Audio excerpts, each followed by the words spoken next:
আমি আগে যেহেতু সিদ্ধান্তটা নিয়েছিলাম যে যাব বলে জানিয়েছিলাম, কিন্তু এদের যে আচরণ, তারপরে আমাদের স্পিচ পাঠাতে বলেছিল 7 দিন আগে, রিটেন স্পিচ, তারপরে বাজেট হয়েছে।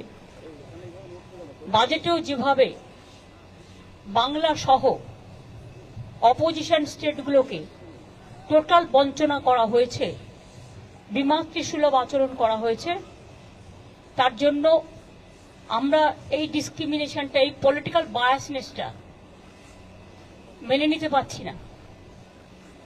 এবং তারপর থেকেও যে attitude from minister two BJP party, এমনকি বাংলাকে ভাগ করার চক্রান্ত, একদিকে হচ্ছে ইকোনমিক ব্লকেট, অন্যদিকে হচ্ছে জিওগ্রাফিক্যালি ব্লকেট, পলিটিক্যাল ব্লকেট, এবং বিভিন্ন দিক দিয়ে ঘিরে টুকরো টুকরো করে দেওয়ার দেশকে যে পরিকল্পনা, এবং মিনিস্টার নিজে parliament is in process, he is making his own statement to divide the Bengal, and now from different sources different party member is giving different type of statement to divide Bihar, to divide Jharkhand, to divide Assam, to divide Bengal.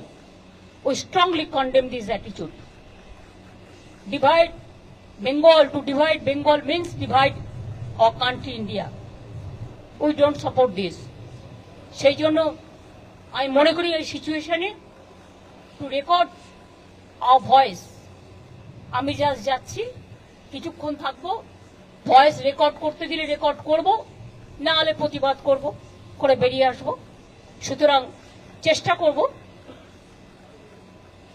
আমার স্টেটের হয়ে কথা বলা, এবং আমি যত জানি হেমন্ত যাচ্ছে, ওর স্টেটের হয়ে কথা বলবে। সুতরাং আমরা on behalf of us will speak for everybody.